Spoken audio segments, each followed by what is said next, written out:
आज आम घरे हम 2 प्रकार शाग खोसला शाग को सोरस शाग भजा।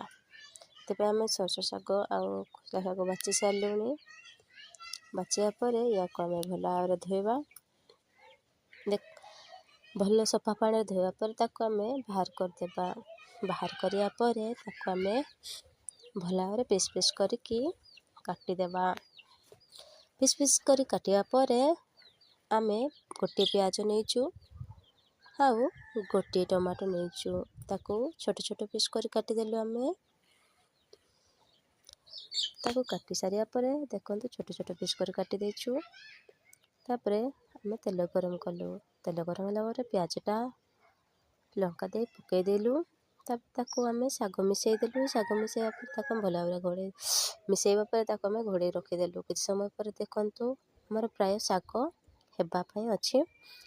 शेष रे हमर शाग हेलाणी आउ एपटे हमर खाଇବା संपूर्ण भाव रेडी हो गलानी। एटा होछि सजना शाग खुद दे रंधा हैछि। एपटे हमर सरस शाग भजा, एटा हमर खोसला शाग भजा, एटा हमर गुआर आलू बड़ी भजा ता संगकु पांपड़। ए प्रकार भाव हमर आज खाଇବା हे गला।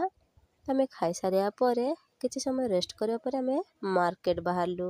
दुकान पे किछि सामान किनिबार थिला त आम मार्केट रे पहुंची गला परे देखंत आम दुकान सामान बाहर करनेलु। दुकान सामान बाहर करिया परे आम एतिरे पुओ पाई किछि टिफिन बॉक्स टा किनेलु आउ घर को पळे आसलु।